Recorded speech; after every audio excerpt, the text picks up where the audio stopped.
Practice, ठीक है। और मोटिवेशन इन प्रैक्टिस के लिहाज से इट वाज अबाउट कि लोगों को कैसे पुश किया जा सकता है, what is the implementation plan, the action plan of the theories.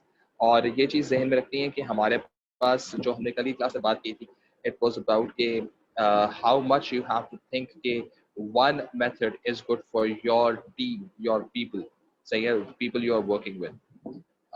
लेकिन ये जहन में रखना है कि rule के you have to go with the same sequence, yeah, you have to follow the same sequence every single time, not only in theories as well। आपको even leadership styles के अंदर भी आपके पास कोई confirmed rule नहीं है कि आपको यही लीडरशिप स्टाइल या यही थ्योरी अप्लाई करनी है। बिल्कुल इसी तरह से जब हम बात करते हैं इन टर्म्स ऑफ जो प्रैक्टिस थे, जो हमने कल लिखा था, वो भी कोई हार्ड एंड फास्ट रूल नहीं है कि आपको इसी सीक्वेंस से जाना है या आपको ये सब अप्लाई करनी है। किस कौन सी अप्लाई करनी है, सही है, कौन सी थ्योरी अप्लाई करनी है, किस थ्योरी का आप थ्योरी के साथ जाना है, क्या मल्टीपल थ्योरीज के साथ जाना है, क्या आपको किसी एक लीडरशिप स्टाइल के साथ जाना है या मल्टीपल के साथ जाना है, क्या आपको एक जो हमने कल बात की थी इनफ्रेशमेंट, इनलार्जमेंट, रोटेशन और रीडिजाइन की बात की थी, क्या हमें हर एक के साथ जाना है या किसी एक के साथ जाना है या कॉम्बिनेशन के साथ जाना है। तो ये डिपेंड करता है एक चीज के ऊपर, सही है, ये सब चीजें एक चीज पर डिपेंड करती हैं। And what is that thing जिसके बिहाफ पर ये डिसाइड किया जाएगा कि हमें करना क्या है। what is the only one factor that decides कि हमारा कौन सा नॉन फाइनेंशियल या फाइनेंशियल हमारा फैक्टर इस्तेमाल किया जाएगा, कौन सी लीडरशिप स्टाइल को अप्लाई किया जाएगा, कौन सी थ्योरी का कौन सा हिस्सा अप्लाई किया जाएगा। कैन यू गेस कि वो कौन सी चीज है जिसके थ्रू ये चीजें सारी आइडेंटिफाई हो जाती हैं, किस एक फैक्टर पर ये सब चीजें डिपेंड कर रही। Can anybody tell?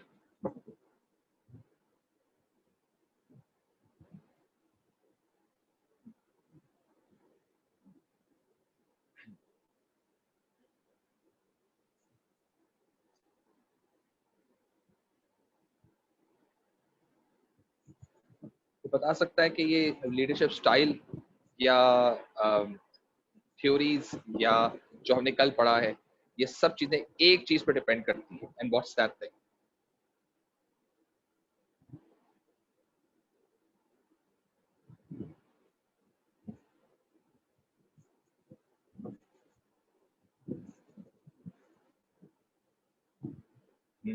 No, not manager.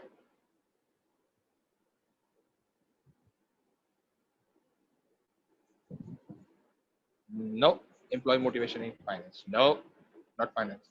अभी तक तो हमने फाइनेंस की बात ही नहीं की है यार, पैसों की तो बात ही नहीं की।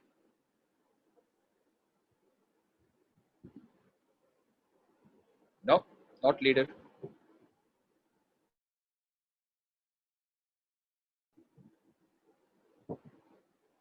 ओके, 5 4 3 2 1 0।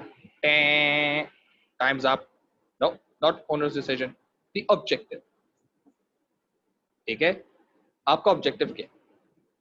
आप अपने ऑब्जेक्टिव को सामने रखते हुए, यानी कि आपने जो टारगेट सेट किया हुआ है, वो टारगेट सेट करते हुए अब आप देख सकते हैं कि जनाब मुझे क्या इस्तेमाल करना है। आपके टारगेट से या आपके ऑब्जेक्टिव से या आपके जो आप लोगों ने अपने लिए गोल सेट किया हुआ है, उसके लिहाज से आपने सब काम करना है। कैसे काम करना है ये आपके ऊपर, ठीक है।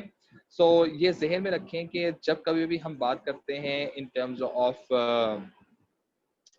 ये तमाम तर चीजें जितनी भी हम पढ़ रहे हैं, that is totally dependent on the objective of the firm. अब मैनेजर को जल्दी काम करवाना है, ऑटोक्रेटिक हो जाएगा। मैनेजर के पास टाइम है तो डेमोक्रेटिक हो जाएगा। मैनेजर के पास ऐसे एम्प्लॉयज हैं कि वो मैनेजर अपने एम्प्लॉयज को मल्टी स्किल्ड बनाना चाहता है, तो वो जॉब इनरिचमेंट स्टार्ट कर देगा। वो चाहता है कि मैं इनके अंदर जो है क्रिएटिविटी लेकर आऊं, तो रीडिजाइन की तरफ जाएगा। सही है, वो कहता है यार मैं लोगों को कैटेगराइज करके काम करवाऊंगा, वो मैक्लेलैंड के पास जा सकता है। वो कहता है यार मैंने अपने एम्प्लॉयज के साथ बैठ के जो है बात करके उनसे अच्छी रेपुटेशन डेवलप करके उनके साथ मिलकर काम करना है, सो दैट वो मेरे बारे में अच्छा सोचे, मैं उनके बारे में अच्छा सोचूं। ठीक है, वो मुझसे अच्छा एक्सपेक्ट करें, मैं उनसे अच्छा एक्सपेक्ट करूं, और जो हम एक्सपेक्ट एक दूसरे से करें हम उसको डिलीवर कर सकें। Vroom theory. तो ये जहन में रखें कि आपका टोटल अभी तक जितनी बात भी है वो एक चीज पर पिवट चल रही है, एक चीज का सेंटर पॉइंट है, और सेंटर पॉइंट है आपका objective. As soon as objective आपका चेंज हुआ, सही है, ये सब चीजों के अंदर चेंज आना शुरू होगा। और अच्छा मैनेजर कौन है? वो अच्छा मैनेजर वो है जो अकॉर्डिंग टू ऑब्जेक्टिव अपने टारगेट्स अचीव भी करता रहे, येट उसके लोग यानी जिनके साथ वो काम कर रहे थे स्टे मोटिवेटेड। कहानी खत्म कर सकते, सही है। अब ये चीज ध्यान में रखो कि जब हम ये बात कर रहे हैं इन टर्म्स ऑफ मैनेजमेंट के लिहाज से कि जी मैनेजमेंट के अंदर ये तमाम तर चीजें होंगी, तो ये आप अपने क्लियर अंडरस्टैंडिंग रखें कि जिस वक्त आप कंट्रोल में होते हैं, ठीक है, तो कंट्रोल में होने पर आप, देखा गया है, सही है, बहुत कम लोग ऐसे होते हैं जो when they have authority, when they have control, when they have power, तो they use the authority, the control, the power in a right way. ठीक है, आपको फॉर एग्जाम्पल अगर आप लोगों के पास एकदम से गन आ जाए, ठीक है, तो सबसे पहली चीज क्या होगी, और आपके पास लाइसेंस गन आ जाए, तो पहली चीज क्या होगी आपके पास? पहले तो उसके ऊपर स्वैग स्टार्ट करेंगे ना, पहले तो स्वैग स्टार्ट करेंगे ना उसके ऊपर कि यार मेरे पास गन है, ये चीज चेक कर भाई के पास, ये देखो चेम्बर खींचा, गोली रन हो गए, थर थर थर थर थर, 3-4 गोलियां वैसे ही चला के देख लेंगे आप, सही, क्योंकि यू हैव द पावर। सही, आपके आप जहन में आ गया बेटे आप आ जाए जरा कुछ सामने, वो दो तो वहीं पर ही उसके सर पे डाल दूंगा। अब ये चीजें क्या है? ये ओरिजिनली सब चीजें when you have power, when you have control, when you have authority, it is a human psyche to exercise the authority. It is the human psyche to use that authority, that power. लेकिन एक अच्छा इंसान कौन होता है? जिसके पास authority होती है लेकिन वो बहुत ज्यादा कॉन्शियस होता है ऑफ यूजिंग दैट अथॉरिटी। ठीक है, बेस्ट एग्जांपल अगर आप दुनिया भर में कहीं पर भी गूगल में सर्च कर लें, कुछ भी सर्च कर लें कि जी दुनिया का बेस्ट लीडर कौन था, बेस्ट स्ट्रेटेजिस्ट कौन था, बेस्ट मैनेजर कौन था, सही है, आप गूगल पे सर्च कर लो, दुनिया की किसी किताब को खोल के देख लो, एक बंदा टॉप पे हमेशा आएगा, and that is our privilege कि वो हजूर सल्लल्लाहु अलैहि वसल्लम, सही है, he got all the world's power, सही है, वो अल्लाह ताला से दुआ करते हर चीज हो जाए। वो रोते थे, रातों को उठ के रोते थे, क्यों रोते थे? कि जी अल्लाह मियाँ प्लीज मेरी उम्मत के लिए, आगे आने वाली उम्मतों के लिए मुझे परेशानी लगी हुई है, क्यों, क्या करें? पावर थी उनके पास, सही है, पावर थी कि दुआ मांगे, वहां कुरैश सब टूट फूट जाएगा, सही है, लेकिन नहीं की। ये वो परफेक्ट एग्जाम्पल है जब कभी हम मैनेजर को एक अच्छा मैनेजर या एक लीडर को एक अच्छा लीडर या एक बंदे को एक स्ट्रॉन्ग लीडर या मैनेजर समझते हैं, उसका स्ट्रेटेजिस्ट समझते हैं, वो इसलिए क्योंकि एट टाइम्स आपके पास पावर होती है और आप वो पावर एक्सरसाइज कर सकते हैं, but you think about a greater good, ठीक है, and you do not exercise your power. हाँ, उस पर हो सकता है कि जो आपका सबऑर्डिनेट है वो शायद फॉर अ टाइम बीइंग वो ये सोचना शुरू करे कि यार देखना मेरा मैनेजर कितना हल्का है यार, कितना ठंडा किस्म का बंदा है यार, देख मैंने ये हरकत भी कर डाली फिर भी मैं बच के निकल गया। हाँ, उसने आपको कहा कुछ नहीं है, लेकिन उसने आपको ऑब्जर्व जरूर कर दिया, और उसके लिहाज से उसने अपने नेक्स्ट साइकिल ऑफ एक्टिविटी के लिहाज से उसने ये चीज सजेस्ट कर ली कि अब नेक्स्ट टाइम आपके पास किस तरह से रिस्पॉन्सिबिलिटी को थ्रू किया जाएगा। बात आ गई रिस्पॉन्सिबिलिटी, ठीक है, और यहां से बात आ गई आपके पास in terms of your non financial motivation, जो हमने कल बात की, सही है। सो अब ये चीज जहन में रखो कि ये जो पूरी की पूरी जो प्रेमिसेस जो मैंने सेट करने की कोशिश की वो ये क्या है कि रिस्पॉन्सिबिलिटी जो है वो एक दफा देकर शायद गलती हो सकती है, लेकिन ये याद रखो कि when ever the responsibility is given, back पे उसके एक सर्टन टारगेट होता है, अगर तो वो टारगेट अचीव होता हुआ नजर आता है तब तो वो रिस्पॉन्सिबिलिटी आपको मुसलसल मिलती रहेगी। लेकिन जैसे ही टारगेट अचीव नहीं होगा, रिगार्डलेस कि आप कितने ही अच्छे एम्प्लॉय क्यों ना हो, रिगार्डलेस कि आप कितने ही अरसे से काम क्यों ना कर रहे हो, मैनेजमेंट ये समझेगी कि यार ये बंदा अब जो है वो टारगेट्स को अचीव नहीं कर पा रहा और कोई और जो है is capable enough to achieve this target, तो एकदम से क्या होगा, रोटेशन हो जाएगी, सही है, ये बात समझे। तो आपको रोटेट करके कहीं और भेज दिया जाएगा और किसी और बंदे को आपकी जगह पे ले आया जाएगा, आपको पता भी नहीं चलेगा, और कंपनी का काम होता रहेगा, कंपनी की जो बोट है वो फ्लोट होती रहेगी, कंपनी का जहाज उड़ता रहेगा, सही है। आप आएंगे, काम करेंगे, और ये याद रखो कि आप जब तक एम्प्लॉय हैं, और यही मैं हमेशा हर एक को समझाता रहता हूं, जब तक आप एम्प्लॉय हैं, you are just the smoke on the wheel and the wheel must roll on. सही है। अब ये मैंने जो बोला तो आधी कौन कहेगी ये उसका मतलब क्या है, हम कहां से पहिए हो गए। नहीं, आपने देखा है कि पहिया घूम रहा होता है, सही है, और उसमें से स्मोक उड़ रही होती है, क्योंकि बेसिकली बहुत ज्यादा वो ड्रिफ्ट करने के लिए और रगड़ रहा होता है अपने आप को, तो टायर भी चेंज हो जाएगा और जो स्मोक है वो आएगी और गायब भी हो जाएगी। ड्राइवर कौन है? ओनर। सही है। सो आप या तो पहिया हो सकते हैं या आप वो स्मोक ऑन द व्हील हो सकते, बस कहानी खत्म, पैसा। आप हमेशा ख्याल रखें कि you have never been considered as indispensable, यानी कि आप ऐसा ना समझें कि आपको रिप्लेस नहीं किया जा सकता। आपको रिप्लेस बड़े आराम से किया जा सकता है, विद इन मिनट्स आपको जो है वो रिप्लेस किया जा सकता है, जस्ट टू इंश्योर कि आपको ये चीज पता हो और आप अपनी प्रोडक्टिविटी के साथ ना खेलें, आप टोपी ड्रामे ना करें। सही है। तो आपकी रोजी रोटी लगी रहेगी। सही है। और आप पे कंपनी एतमाद करती रहेगी। सही। अब हम लोगों ने कल बात की थी 4 डिफरेंट मिलती जुलती नॉन फाइनेंशियल मोटिवेशंस के बारे में। एक थी इनलार्जमेंट, एक थी इनरिचमेंट, एक थी रोटेशन और एक थी रीडिजाइन। ये सारे का सारे एक दूसरे कजन्स थे।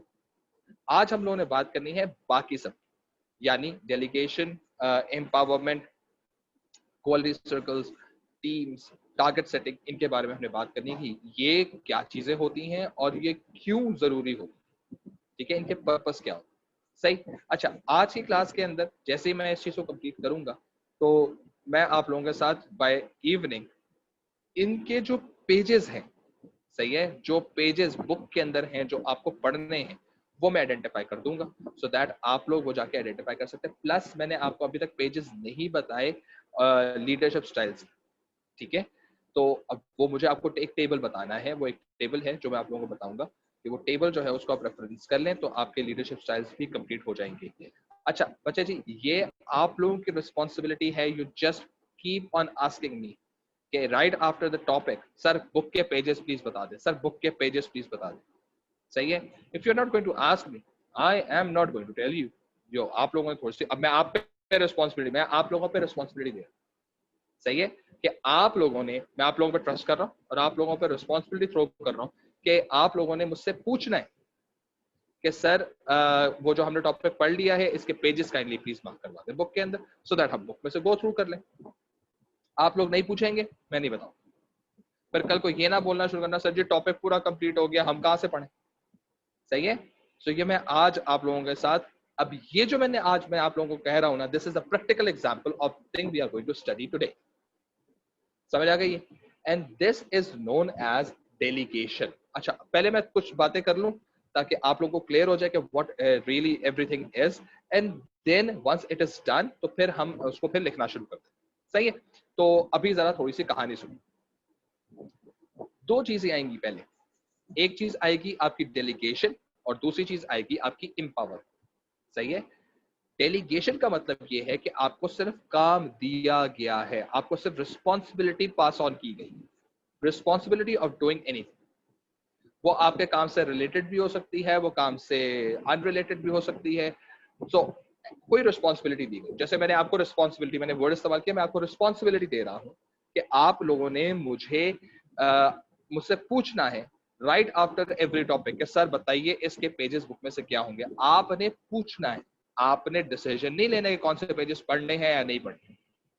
मैंने आपको डिसीजन मेकिंग में लेकर नहीं आया, मैंने आपको रिस्पॉन्सिबिलिटी थ्रू दी कि आप ये काम करेंगे। जब आप ये काम करेंगे तो डिसीजन मेकिंग किसके पास है? मेरे पास। ठीक है। कि सर आप मुझे बोलोगे कि सर वो हम लोगों ने नॉन फाइनेंशियल पढ़ लिए हैं सारे के सारे, तो काइंडली सर पेजेस तो बता दें हम लोगों को। अब मेरी मर्जी है कि मैं बताऊं या नहीं, या मेरी मर्जी में कब बताऊं, या मेरी मर्जी में राइट देन एंड देयर आपसे कहूं चलो जी बुक्स निकालो मैं मार्क करवा दूं। मैंने डिसीजन किया। जब आपको सिर्फ और सिर्फ रिस्पॉन्सिबिलिटी पास ऑन की जाती है, सही है, जब आपको सिर्फ और सिर्फ रिस्पॉन्सिबिलिटी पास ऑन की जाती है और डिसीजन मेकिंग नहीं दिया जाता, इसको कहते हैं डेलीगेट करना। This is delegation. सही है। जैसे फॉर एग्जाम्पल जैसे बेबी सिटर्स हो, उनको काम डेलीगेट किया जाता है, सही है। जैसे आप लोगों ने शायद MUNs के अंदर गए हों या आप कभी सुना हो, तो उसके डेलीगेट्स होते हैं।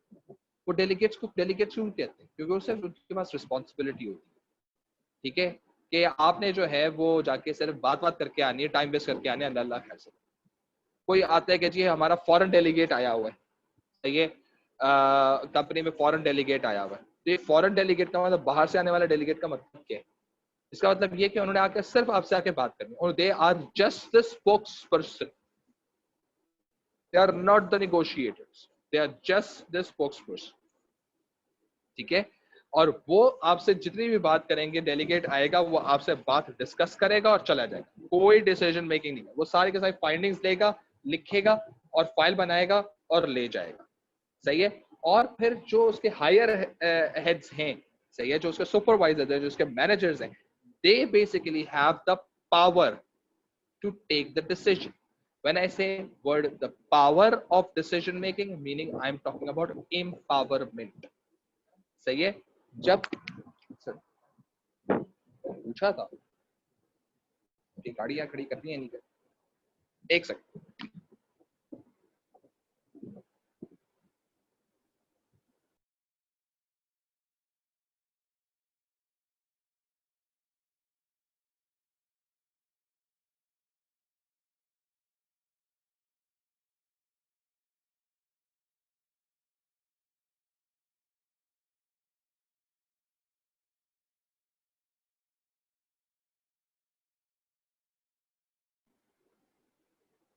ओके जी, सो क्योंकि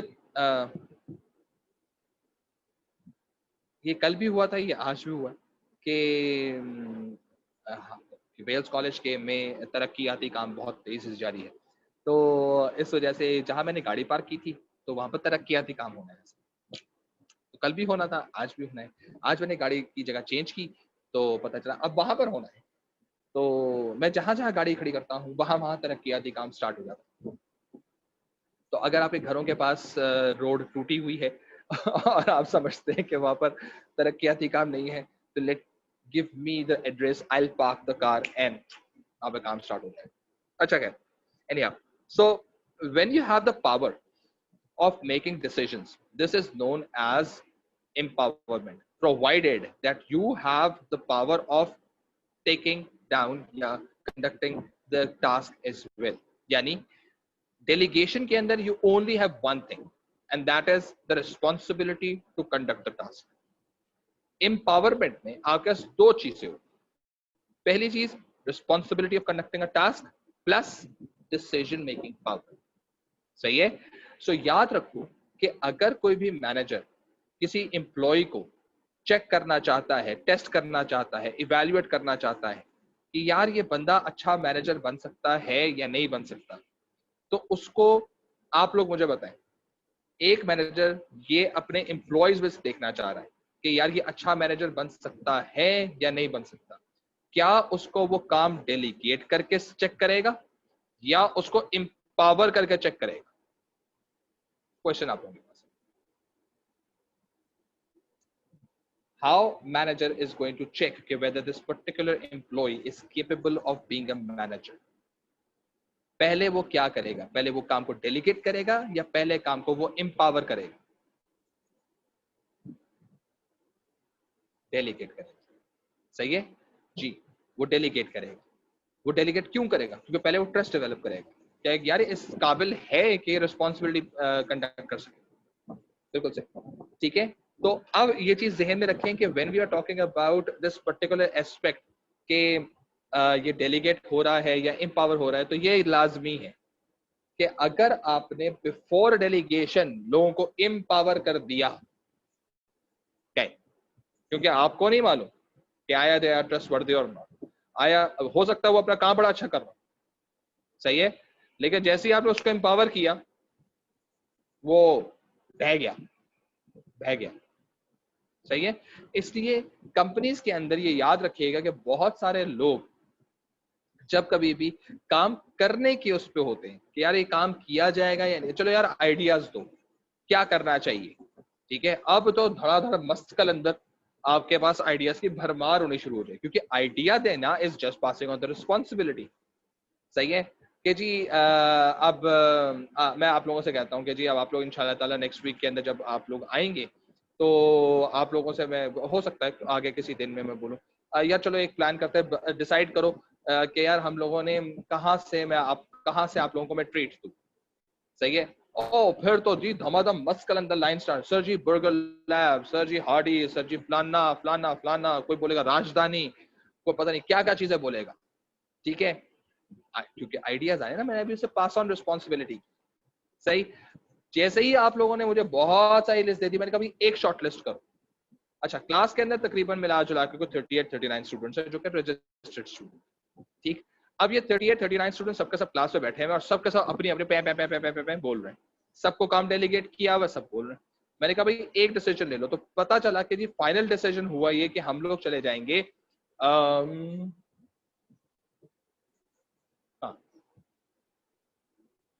मैकडोनल्ड्स। ठीक है। सो अब डिसाइड हुआ कि सर जी हम मैकडोनल्ड्स चले जाते।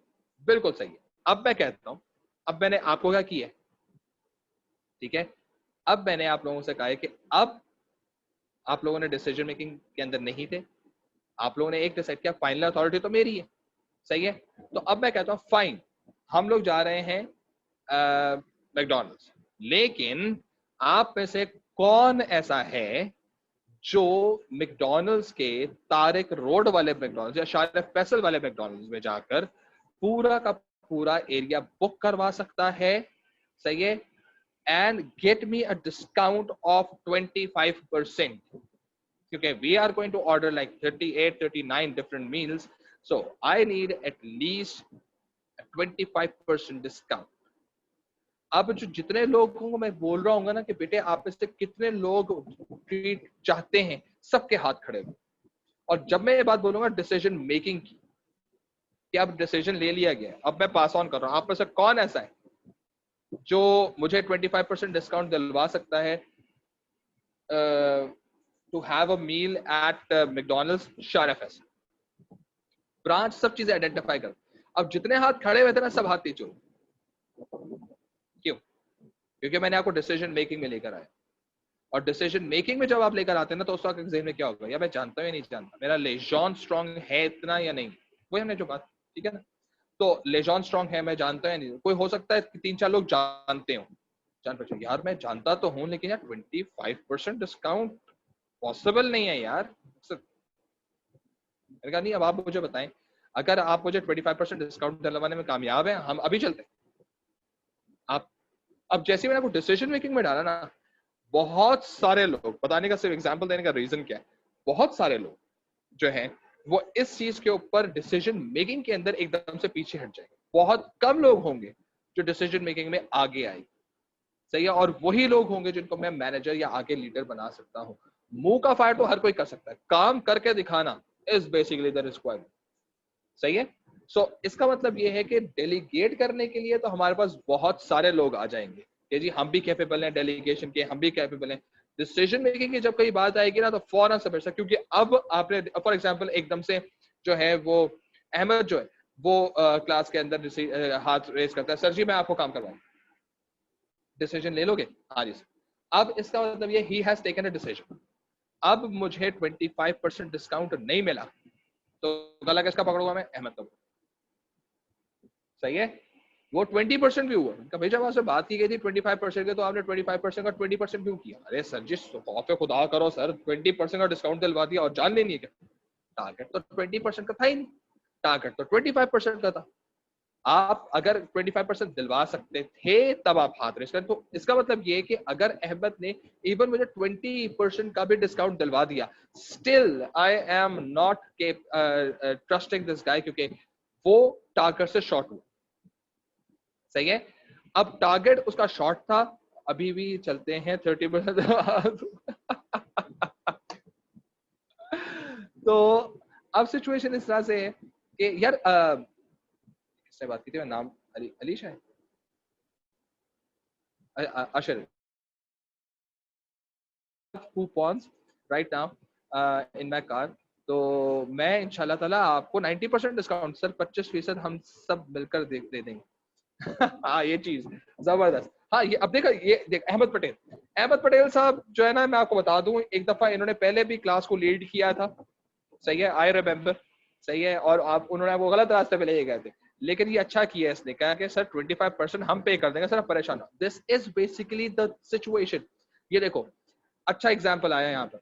इस वक्त अहमद पटेल ने कहा ये कि सर जी अगर फॉर एग्जाम्पल मैंने आपसे कहा था कि मैं आपको 25% दिलवा दूंगा, मैं 25% नहीं दिलवा पाया, 20% है सर, एक काम करते हैं, ये डिस्टर्बेंस आ गई ना एकदम से, ये अब डिस्टर्बेंस हैंडलर की बात आ रही। अब आप एकदम से सोचोगे यार ओके, अब हुआ ऐसा है कि बात सर ने की थी 25% की, मिला हमें 20% है, बैंक में 5% रह गया, फौरन से पेशे ही बंदा अपना डिस्टर्बेंस हैंडलर इस्तेमाल करेगा, अहमद जाएगा बाकी 38 स्टूडेंट्स के पास, कहेगा यार बात सुनो, पैसे कंट्रीब्यूट करने हैं यार, क्यों यार, सर ने कहा था ना यार 25% डिस्काउंट है, 20% का मिल रहा है, 5% नहीं मिल पा रहा। अब इसकी अगर रेपुटेशन स्ट्रांग होगी, सही, सारा नेटवर्क चल रहा है अब दोबारा, क्योंकि अब ये लीडर बन गया ना एक तरह से, अब ये मैनेजर बन गया, तो इसकी फौरन से बेहतर चीजें चलनी शुरू हो जाएंगी। इसकी अगर रेपुटेशन अच्छी होगी तो लोग इसकी बात मानेंगे, है ना। तो इसका मतलब ये कि उसको फौरन आएगा, कहेगा अच्छा यार एक काम कर, टोटल जो बिल बना है ना, वो बना है तकरीबन को 30,000 का, ठीक है। अब वो 30,000 का जो बिल बना हुआ है, पता नहीं 30,000 का बिल क्यों बन गया, हर कोई हजार का खा रहा था क्या, 800 का तो खाएगा, हाँ चलो 30,000 बन गया। 30,000 का अगर मैं 25% निकालता हूँ तो ये तकरीबन बन गया 1,500 और 7,500। 7,500 हम लोगों को डिस्काउंट देना था, सही है, और मिला हम लोगों को तकरीबन 6,000 है, 1,500 रुपए जमा करना है, सही है। अब ये 1,500 रुपए जमा करने के लिए अब क्या करो यार, 38 स्टूडेंट्स है यार, एक काम कर, इक्वली डिस्ट्रीब्यूट करते हैं, सबके सब जो है ना 200 रुपए निकाल, ठीक है। अब वो 200 रुपए निकालना है, 50 रुपए निकालना है, जैसे भी किया उसने सबका कंट्रीब्यूशन किया, उसे वो 5% एक्स्ट्रा जो उसको नहीं मिल पा रहा था वो उसने मुझे लाकर दिया, उसे इतनी मेहनत की इसने। इसका मतलब ये कि he basically is a disturbance handler as well, he got a good liaison क्योंकि good reputation as well, and he somehow some way arranged the resource allocator, सही है, and he basically spoke to the team जो बाकी लोग थे 38 students, सही है, and negotiated even with those जो के पैसे देना नहीं चाह रहे, उनसे भी negotiate करके पैसे निकलवा, meaning he is good bench work person, and he somehow gave me कि सर आप जाके बस आप एक काम करें सर, 30,000 का बिल बनाना सर, आप एक काम कर 23,000 पे कर, मील आएगा वो कोई कुछ नहीं कहेगा सर, बाकी मैं देख लूँ, क्यों 20% का तो इसका डिस्काउंट मिल गया हुआ है, 5% के पैसे जमा कर लिए मैं इसने। तो मैंने जाके वहां पे ऑर्डर करना है, ऑर्डर टेबल पे आएगा, अहमद पटेल साहब जाएंगे, जाके उन्होंने जाके 5% कैश हाथ पे रखेंगे, अल्लाह अल्लाह खैर सल्लाह हो गया काम। और मुझे इसका पता भी नहीं चलेगा, ये इसके बारे में स्वैगरी मारेगा, मुझे लगेगा कि मैंने कहा और अहमद ने काम कर दिया। Now he is one kind of a person in front of my eyes कि यार this guy can handle the targets, make sense. So ये वो चीज है। अब ये पूरी 38 39 की क्लास में से एक बंदा, इसे यही रेशियोज होते हैं, इससे भी ज्यादा का रेशियो होता है, 100 में से एक बंदा मैनेजर बनने के काबिल होता है। सो आमतौर पे जिस बंदे को हम आगे प्रमोट करना चाह रहे होते हैं, उस बंदे के अंदर हम लोग उसको चेक करने के लिए बकायदा उसको या तो एम्पावर करते हैं, पहले तो डेलीगेट करते हैं, स्टेप 1 डेलीगेट करते हैं, और डेलीगेट करने के बाद उसको एम्पावर करते हैं, यानी कि उसको डिसीजन मेकिंग पावर देते हैं। यहाँ तक कहानी समझ आ गई। इन दोनों में किसी को कोई मसला है तो प्लीज बता, एनीवन, सबको क्लियर है डेलीगेशन एंड एम्पावरमेंट, ठीक है।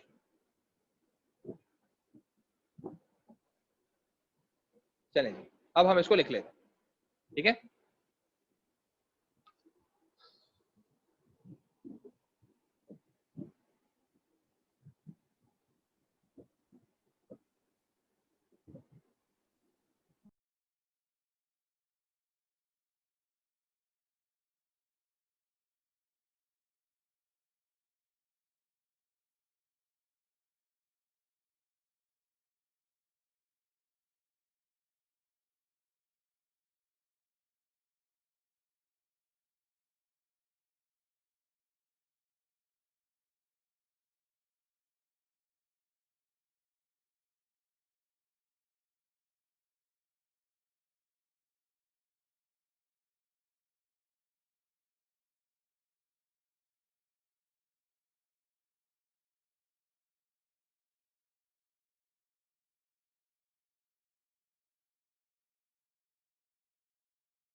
sorry, वो उससे एकदम से मेरी आग हो गई थी।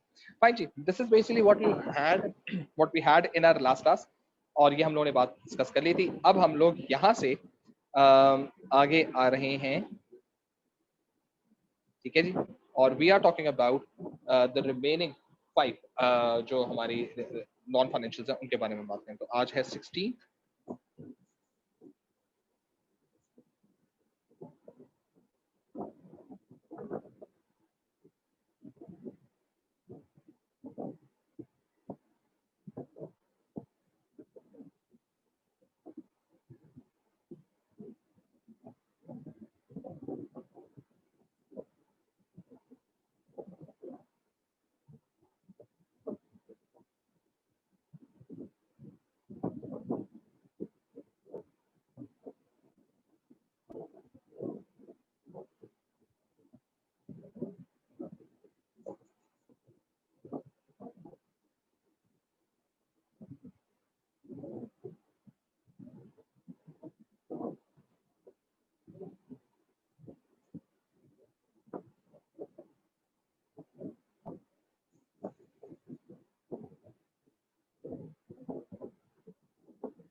ठीक है, सो अब ये चीज ज़हन में रखो कि जब हमारे पास बात आ रही होगी इन टर्म्स ऑफ ये चीजें कि जी हमारे पास रिस्पॉन्सिबिलिटी या डेलीगेशन या एम्पावरमेंट वगैरह किस तरह से हो रही होती है, तो याद रखना कि जब कभी भी आपके पास क्योंकि ये दोनों एक दूसरे से क्लोजली रिलेटेड है, इसलिए इनके अंदर हम लोग, ठीक है, एक टेबल बना लें। अच्छा जी, अब जो आपकी रिस्पॉन्सिबिलिटी है वो responsibility of conducting a task, मैं जरा इसको थोड़ा सा और इलेबोरेट कर देता हूँ यहाँ पर।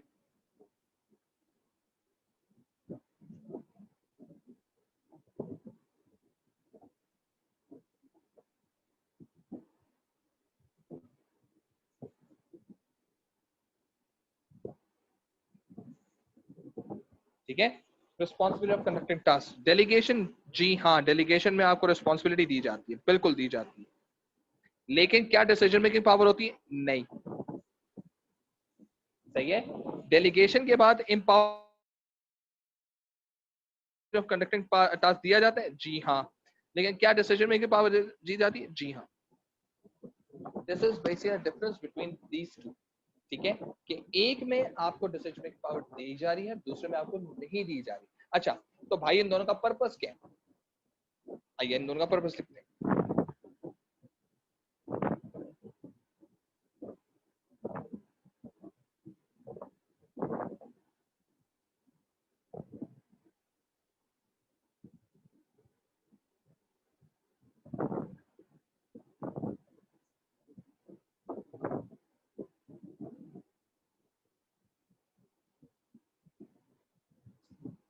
ठीक है, जब आपको एम्प्लॉय के अंदर आपको इंटरेस्ट पैदा करना हो, ट्रस्ट डेवलप करना हो, कॉन्फिडेंस डेवलप करना हो, आप उससे रिलेशनशिप से डेवलप करना हो उसके साथ, अच्छा, तो इम्प्रूव करना हो रिलेशनशिप, सो तब आप उसको काम डेलीगेट करते हैं, वरना हर एक को काम कहाँ नहीं जाता। सही है, घर से जब आपके अम्मी वो बाहर निकलते हैं तो किसी एक को कहते हैं बेटा घर का ख्याल रखना, और किसी को क्यों का छोटे से जो आपका भाई बहन है जो कि अभी टॉडलर है, जो अभी जिससे चलना भी शुरू नहीं किया, उसको क्यों नहीं किया जाता? तो है सी बात, उसको अपना नहीं पता वो किसी और का क्या ख्याल रखे। ठीक है, so that's basic kind of a thing. आप क्यों एम्पावरमेंट करते हैं?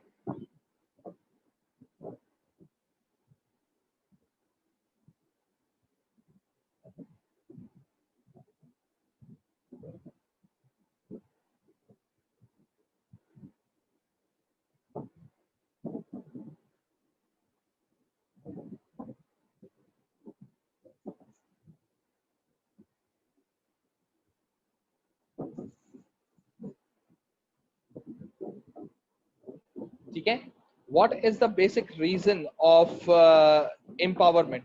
एम्पावरमेंट का बेसिक रीजन ये होता है कि आपने एम्प्लॉयज के दरमियान एक तो पहली चीज है कि उनमें आपने लीडरशिप क्वालिटीज लेकर आनी पड़ती है। अच्छा, हाउ लीडरशिप क्वालिटीज? भाई जॉब इन्वेस्टमेंट या जॉब इनलार्जमेंट में भी तो लीडरशिप क्वालिटीज आ सकती है। नहीं नहीं, वहां पर नहीं आती। वहां पर इसलिए नहीं आती क्योंकि वहां पर सिर्फ आप काम कर रहे होते हैं। इसका मतलब क्या है कि वहां पर सिर्फ काम आपको डेलीगेट किया गया होता है। मीनिंग अगर हम बात करें इन टर्म्स ऑफ जॉब डेलीगेशन के लिहाज से, जितने भी हम लोगों ने बात की है यहाँ पर, ये तमाम तर चीजें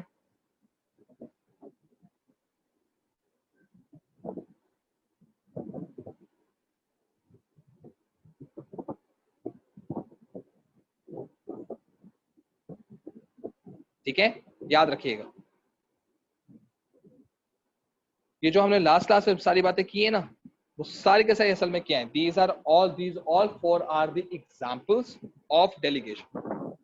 अगर क्वेश्चन डेलीगेशन पे आएगा ना, तो डेलीगेशन पे तो बात करो ही करो, फिर इसके तमाम चारों के बारे में बात करो अगर ऐसे क्वेश्चन आए।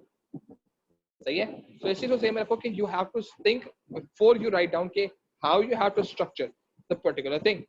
सो अब अगर हम बात करते हैं इन टर्म्स ऑफ डेलीगेशन के लिहाज से और एम्पावरमेंट के लिहाज से, सो जी एम्पावरमेंट कब की जाती है? जब आपने मैनेजर के अंदर पोटेंशियल आप लोगों ने डेवलप करना होता है कि आप लोगों में डेवलप करना होता है, वो लीडरशिप क्वालिटीज अपने अंदर डेवलप करें या उनको अपने पोटेंशियल मैनेजर देखना होता है। आप डेलीगेशन क्यों करते हैं? आप डेलीगेशन इसलिए करते हैं सो दैट आपके और एम्प्लॉय के दरमियान अच्छा एक कंड्यूसिव एक अच्छा एक माहौल पैदा हो। ठीक है, तो ये तो चीज हमारे पास हो गई इन terms of delegation and empowerment के लिहाज से। फाइन, यहाँ तक क्लियर है जनाब? किसी को इशू है तो प्लीज पूछ लें। एनीवन इफ हैविंग इश्यूज तो प्लीज पूछ लीजिए।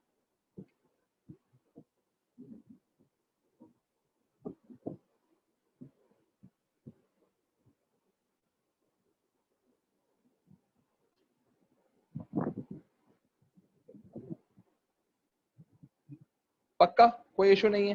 गुड। अच्छा अच्छा, अब हम बात करते हैं इन टर्म्स ऑफ बाकी दो की जो ओरिजिनली हमारे पास है, क्वालिटी सर्कल्स और क्या नाम है इसका, टीम्स, टीम वर्क। ठीक है, उसके लिए उसका जरा सा स्ट्रक्चर थोड़ा सा डिफरेंट तरीके से समझाऊंगा।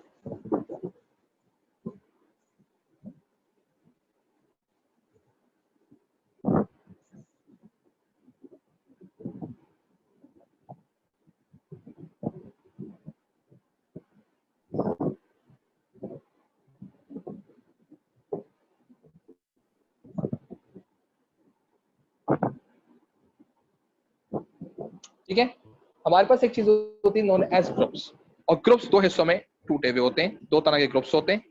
एक ग्रुप होता है हमारे पास फॉर्मल ग्रुप, सही है, और एक हमारे पास होता है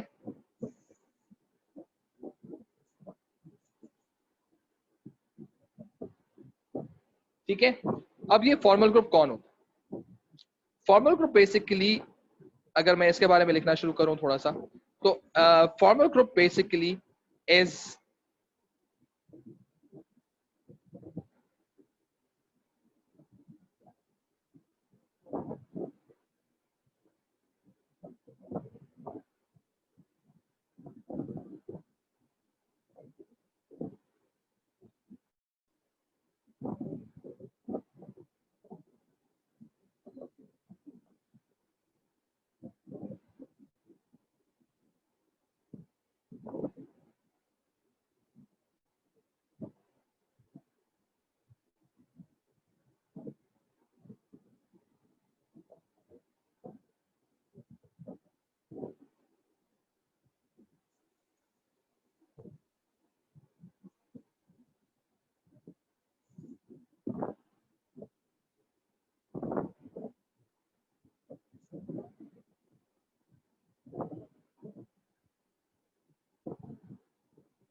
ठीक है। सो ये याद रखना, जो आपके पास जो ये जो हम फॉर्मल ग्रुप की बात कर रहे हैं, फॉर्मल ग्रुप बेसिकली वो ग्रुप होता है जिसको बकायदा कंपनीज खुद से बनाती है, ठीक है। और इसके जो लोग होते हैं, या इसकी जो डेजिग्नेशन होती है, या इसकी जो अनाउंसमेंट होती है, ठीक है, ये कंपनी वाइड की जाती है। इट्स ऑफिशियल, सही है। कोई टोपी ड्रामे बैकड्रॉप्स नहीं होते इसके अंदर, सही है। एवरीबडी नोज कि ये एक ऑफिशियल ग्रुप है, एवरीबडी नोज कि this is a formal group. और इस फॉर्मल ग्रुप के अंदर जो लोग सेलेक्टेड हैं, they are selected by higher officials. Higher officials या हायर अथॉरिटीज का मतलब ये होता है डायरेक्टर्स और हायर मैनेजर्स, सही है। And those who are working in this particular group have their own responsibilities, and they have been checked according to their responsibilities. Everybody knows this, ठीक है। and it is led by, यानी कि इसकी जो एक lead है वो भी एक डेजिग्नेटेड अपॉइंटेड बंदे को दी गई है, जिसका काम सिर्फ इस चीज को लीड करना है। तो every single thing is pretty official. ये जो फॉर्मल ग्रुप्स होते हैं, सही है, ये जो फॉर्मल ग्रुप्स होते हैं, इनके लीडर को हम फॉर्मल लीडर कहते हैं, सही है। और ये फॉर्मल ग्रुप्स जो होते हैं नोन एज टीम्स, सही है। सो ये ओरिजिनली टीम्स कहलाई जाती है, और इसमें जो काम किया जा रहा था वो टीम वर्किंग कहलाई जाती है। और teams basically are led by formal leaders, सही है। तो ये याद रखना कि जो आपका फॉर्मल ग्रुप होता है, it is led by is been assigned, appointed by higher authority, and he is basically there to achieve some business targets and business objectives। ये जो लिखा है ना, there to, ये देखो जिसको मैंने अभी अंडरलाइन कर रहा हूँ, इसका असल मतलब ये बिजनेस के टारगेट्स या बिजनेस के ऑब्जेक्टिव्स या बिजनेस के गोल्स ये अचीव करने के लिए बनाया जाए। जैसे कि सेल्स टीम, सही है, जैसे कि रिसर्च टीम, जैसे कि ऑडिट टीम, ठीक है। एक ऑब्जेक्टिव ऑडिट टीम बना दी गई, ठीक है। अब ऑडिट टीम का काम क्या है, बेटा आपने पकड़ना है कि कहाँ कहाँ गलतियां हो, ठीक है। तो वो उसका काम के लिहाज से वो करना शुरू। अब ये वो चीजें हैं, और यही उनका पर्पस भी, कि इनका असल में पर्पस क्या होता है। इनका पर्पस होता है कि ये ऑब्जेक्टिव अच्छे असाइन करें, सही है। सो ये पहला वाला पॉइंट जो है, this is basically the purpose of this particular leadership, ठीक है। तो ये इनका पर्पस क्यों किया जाता है। अच्छा, अब अगर आप जैसे आप फॉर एग्जांपल किसी स्कूल में हो, फॉर एग्जांपल आप वेल्स पे हो, वेल्स के आप ऑफिशियल क्रिकेट टीम का पार्ट बन जाते हो, तो यू फील गुड कि अब आप यार रिप्रेजेंट करोगे वेल्स को, जाओगे जाके मैचेस खेलोगे, you will be the figure head for Wells college. Whatever you do and say and act is just going to like market the value of Wells college. इसी तरह से पाकिस्तान की cricket team, official cricket team, आप मोहल्ले की team में हो, आप ऑफिशियल टीम में हो ना, बहुत बड़ा फर्क आता है। तो you feel motivated when you basically part of it, सही है। सो ये चीज ध्यान में रखो कि this is basically where you are going to ensure कि आपका जो बिजनेस है उसकी कोई ना कोई रिक्वायरमेंट है, और उस रिक्वायरमेंट को पूरा करने के लिए what you do, you basically go and be a part of that particular team, ठीक है। सो इसको हम कहते हैं फॉर्मल ग्रुप्स क्या कहलाए जाते हैं, टीम वर्किंग कहलाई जाती है। It's very motivating, it's another way of handling and dealing with people, ठीक। ऑन द कॉन्ट्ररी अगर हम बात करें इन टर्म्स ऑफ इनफॉर्मल ग्रुप्स, सही है,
ये वो ग्रुप्स होते हैं जो ओरिजिनली हायर अथॉरिटीज नहीं बनाती, ये मैनेजर बनाते हैं और ये टेम्पररी बेसिस पर बनाते हैं।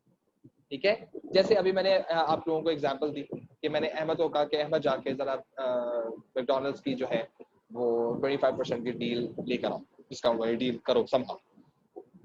ये मैंने फॉर अ टाइम भी एक ऑब्जेक्टिव सेट किया, सही, और फॉर अ टाइम बीइंग मैंने क्लास में से एक अहमद को सेलेक्ट किया, ठीक है, and this Ahmed is going to be my informal leader. Nobody else in the school and the college knows कि Ahmad has been assigned a temporary duty, सही है, to conduct a task। हाँ, ये अपना खुद कितना स्वैग मारता है अलग बात, लेकिन मैं किसी को नहीं बता रहा कि मैंने अहमद को सिलेक्ट किया हुआ है। Therefore, ये जहन में रखो कि जो टीम्स होती हैं they are in permanent, and जो इनफॉर्मल ग्रुप्स होते हैं, इन इनफॉर्मल ग्रुप्स को कहा जाता है quality circles, सही है, and these quality circles are led by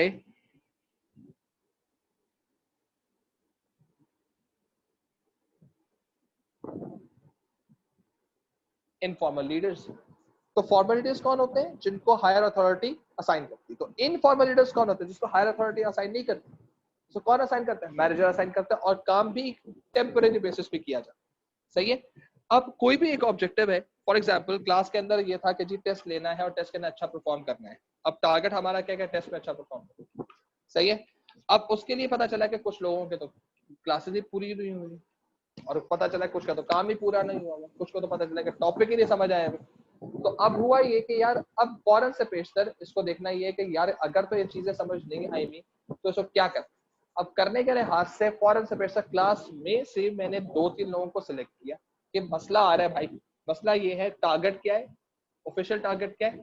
test में बच्चों को पास हो, सही है, या टेस्ट कंडक्ट करवाना। पास होते फिर होते हो पास टेस्ट कंडक्ट करवाना है। उसके लिए I basically find a difficulty, an obstacle, a problem कि जो बंदे हैं, जो मेरे क्लास के स्टूडेंट्स हैं, उनमें से कुछ लोगों का काम कंप्लीट नहीं हुआ। They basically are not very much keen to have the test, और वो शायद टेस्ट देने के लिए ना आए। मेरा टारगेट है 100% अटेंडेंस। अब इसके लिए कुछ लोग आना नहीं चाहते, छुट्टी करना चाहते। अब मैं उनसे बात करूंगा तो शायद मुझे वो बोलते हैं हाँ हाँ ठीक है सर आ जाएंगे आ जाएंगे, लेकिन 11th आवर पे माइट भी पॉसिबल से कि चल यार छुट्टी करते हैं यार, टेस्ट है छुट्टी करते हैं। अब ये मसला आ जाएगा, मेरा तो टारगेट अचीव नहीं होगा। अगर एक बच्चे ने भी एब्सेंट किया तो मैं क्या करूंगा? फौरन से पेशतर क्लास के अंदर से कुछ ऐसे लोगों को सिलेक्ट करूंगा जिनको इनफॉर्मल लीडर्स बनाया जाए कि यार फलाना फलाना बंदा जो है वो छुट्टी करने का सोच रहा है, तो इंश्योर करो कि सब हाउ समवे बस उसको बुला लो, क्लास में बिठा लो। अब फॉर अ टाइम बीइंग मैंने कुछ लोगों पे ट्रस्ट शो, ठीक है, और उनको मैंने बनाया इनफॉर्मल लीडर।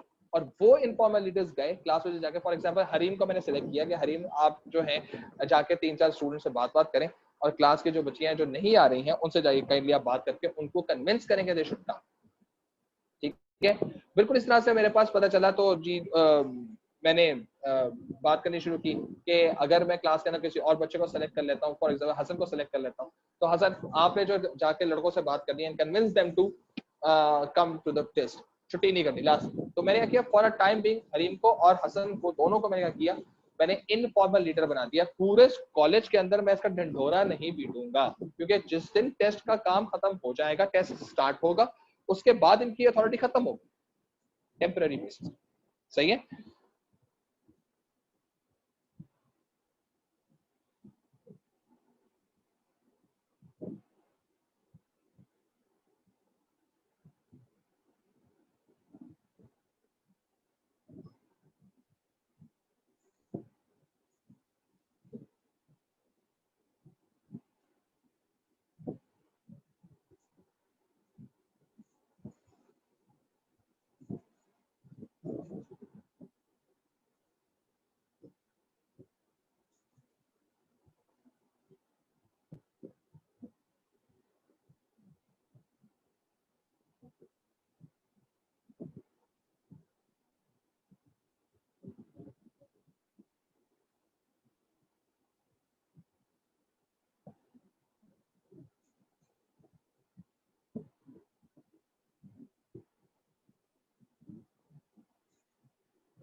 सही है। कल को ये नहीं बोल सकता हसन और इनके सर हम लोगों ने आपकी हेल्प की थी तो काइंडली हमें 5 नंबर ज्यादा दें। Make sense? यहाँ तक क्लियर कहानी होती है। Fine. So what we have done today कि हमारे पास ये दो चीजें जो थी वो हम लोगों ने आज डिस्कस की हैं, जिसके अंदर हमारे पास in terms of delegation, empowerment, formal informal groups, इसके बारे में हमने बात कर ली है। कल इंशाल्लाह we will be talking about target setting, और टारगेट सेटिंग के लिहाज से अच्छा ये इसका ये जो है ना ये चीज ये इसका पर्पस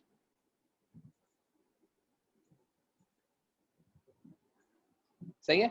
सो हम लोगों ने ये बातें कर ली हैं। अब कल ही क्लास में वी विल टॉक अबाउट क्या नाम है इसका, target setting and the financial things. ठीक है। सो कल आज मैंने शाम तक आपको बुक में से वो पेजेस बता देने हैं जो हमने पेजेस पढ़ने हैं, और लीडरशिप के, ठीक है, लीडरशिप के मैं आपको पेजेस बता दूंगा। टेबल है वो मैंने आपको बताना है, तो मैं ग्रुप पे सेंड कर दूंगा, वो आप देख लीजिएगा। प्लस जब ये फाइनेंशियल खत्म होगा तब मैंने आपको नॉन फाइनेंशियल और फाइनेंशियल के साथ, बल्कि काम करते हैं मैं पहले नॉन फाइनेंशियल के पेपर पेजेस बता दूंगा, तो नॉन फाइनेंशियल आपको पेजेस बता दूंगा, तो फिर हम लोग वो पढ़ लीजिए। ठीक है जी। सो जाएं, एंजॉय करें, हैव फन। कल आप लोग असाइनमेंट के लिए तैयार रहिए। सर वो एक सवाल था। जी जी बोलो। बिजनेस के लिहाज से नहीं, वो पूछना था कि अगर यूके में लॉकडाउन अभी तक दोबारा लग रहा है तो पाकिस्तान में हाँ पेपर्स होंगे क्या? कौन से? जून के? ये ओ लेवल जून की बात जो करो अक्टूबर नवंबर में में? यार नवंबर तो बहुत नवंबर खटाई में पड़ा, सच पूछो नवंबर बहुत खटाई, बहुत ज्यादा। मेरा जहां तक ख्याल है ये शायद दोबारा एक्सपेक्टेड रेट्स हो जाएंगे और दोबारा एविडेंस कलेक्शन की तरफ। मैंने एक्सपेक्टेड तो मना कर दिया, उन्होंने कहा कि जिनके अगर पेपर नहीं है तो मई जून में देंगे। हाँ बस अल्लाह अल्लाह खैर सब ये मई जून पे आगे मूव करवा देंगे, क्योंकि ये बहुत ज्यादा पैनिक है। पाकिस्तान भाई one of the blessed countries हो चुका है according to this Covid situation, बहुत होगा। ब्लेस्ड है, वेरी ब्लेस्ड कंट्री। अच्छा, क्योंकि आपकी जो जो कंट्रोल है, जो रेट है वो यहाँ पर निग्लिजिबल हो गया है माशाल्लाह। और बाहर के मुल्कों के अंदर दे बेसिक वो वैसे गंदे बहुत रहते हैं ना, क्या करें, तो इसलिए वहां पर बहुत ज्यादा हो रहा है, तो इस वजह से। और ये भी ज़हन में रखो कि I am just taking a minute मोर, ये दुनिया भर में ये स्टेटमेंट आ रही है कि ऑनलाइन टीचिंग जरूर हुई है, सही है, लेकिन the major aspect is this कि since this was the first time globally बच्चों ने ऑनलाइन पढ़ा है एंड टीचर्स ने ऑनलाइन पढ़ाया है, तो जरूर ऐसा हुआ है कि पढ़ाइयाँ हुई हैं, लेकिन पढ़ाइयाँ उतनी इफेक्टिव नहीं हुई हैं जितनी इफेक्टिव होती थी। ठीक है, the test have taken place, ठीक है, but tests were not as transparent as they were when the physical classes were there। तो ये ग्लोबल बात हो रही है, तो अब ये बच्चे यही बात कर रहे हैं कि जनाब हमें भी तैयार नहीं है इस चीज के लिए, आप टेस्ट दे भी लोगे तो हमारा ग्रेड अच्छा नहीं आएगा। पेपर बन चुका है अनफॉर्चुनेटली, सही है, जैसे जून का पेपर ही बन गया था, बगैर टेस्ट किए उन्होंने अपलोड किया जून 2020 का, ठीक है ना।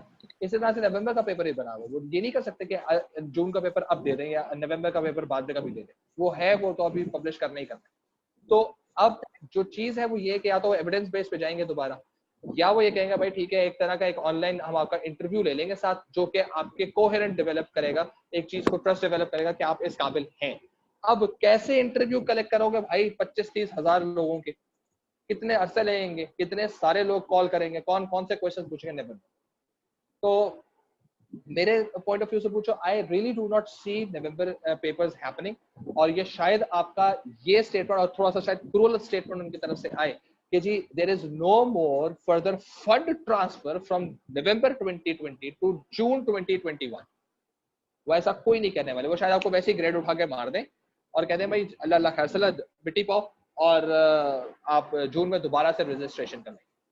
तो ये हो सकता है ऐसा हो, क्योंकि उन्होंने पैसे कमाने यार, मुफ्त में थोड़ी आगे आगे भगाए चले जाएंगे उसी 15,000 रुपए, या आगे कोई आपको कोई सप्लीमेंट्री फी लगा के आपको आगे मूव करवा दें, कोई इस तरह की चीज आने वाली। So let's see, let's keep up fingers cross, अपनी तैयारी पूरी रखो। पेपर कॉल हो जाते हैं ठीक है, लेकिन यूके के अंदर कॉल ऑफ हो चुके हैं, इंडिया इज नॉट रेडी, ठीक है, India is not at all ready for papers. ये अबू धाबी के अंदर जो है दे basically have given the petition against this November session, उन्होंने पिटिशन फाइल कर दी है अबू धाबी के अंदर, यानी कि जो मिडिल ईस्ट है उसमें पिटिशन दायर हो चुकी है। Let's see how Singapore works and how Bangladesh works.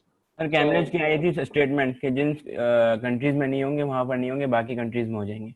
हाँ वही ना, वो ये कह रहे हैं गवर्नमेंट हमें अलाउ करती है नहीं, सही है ना, उन्होंने ये स्टेटमेंट बोल दिया कि गवर्नमेंट अलाउ कर देगी हम पेपर करवा दें। ठीक है, पहले गवर्नमेंट पाकिस्तानी जी बोले। सर ये मुझे क्वेश्चन पूछ रही है, इनफॉर्मल और फॉर्मल ग्रुप का पर्पस तो एक ही चीज है, मतलब फॉर्मल ग्रुप का मतलब ये कचरा साफ करना, इनफॉर्मल ग्रुप का मतलब ये चीजें हासिल करना।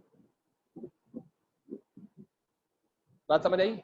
यानी फॉर्मल ग्रुप के अचीवमेंट के अंदर अगर कोई हर्डल आ रही है तो हर्डल रिमूव करने का काम किसका? इनफॉर्मल ग्रुप, सही है। तो एक तरह से जो इनफॉर्मल ग्रुप है वो सपोर्ट करता है फॉर्मल ग्रुप को, हमेशा याद रखना, ठीक है, मेक सेंस? अच्छा देखो, गवर्नमेंट ऑफ पाकिस्तान को फिर ये कहा गया है, गवर्नमेंट ऑफ पाकिस्तान इस वक्त अगर कॉलेजेस और स्कूल्स को सही तरह से खोलने में कामयाब हो जाती है, देन दे माइट आस्क, ठीक है जी हमारे पास इस तरह की SOPs and we can offer you the examination. पहले ही कॉलेजेस कम खुल रहे हैं, उसके बाद अक्टूबर नवंबर के अंदर अगर पेपर दिलवाने के लिए कॉलेजेस ओपन होते हैं तो सेंटर कैसे बनेगा? वो कॉलेजेस को अपनी रेगुलर क्लासेस को बंद करना पड़ेगा, ठीक है ना, ये सिंपल सी बात है ना। फॉर एग्जांपल जैसे आपका ये कौन सा कॉलेज बनता था यार, दाऊद पब्लिक, ठीक है, ये दाऊद पब्लिक कॉलेज जो है ये आपका सेंटर बनता था। अब जिन दिनों में सेंटर बनता था मई जून के अंदर, उस अब वो कहेगा हमें अक्टूबर नवंबर में बना दो। भाई अक्टूबर नवंबर में आपकी भी तो ओ लेवल की क्लासेस चल रही हैं, आपकी भी तो ए लेवल की क्लासेस चल रही हैं, वो कैसे हैंडल करोगे? पहले ही एसओपी का मसला है।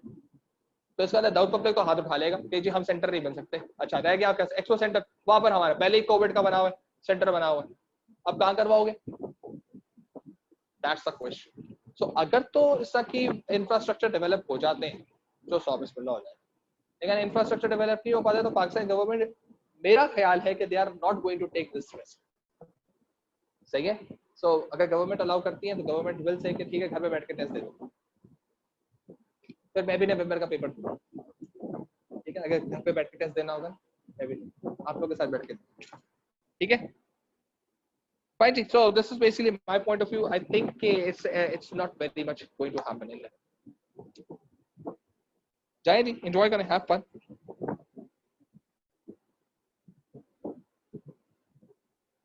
Question है नहीं, hand raising नहीं, chat.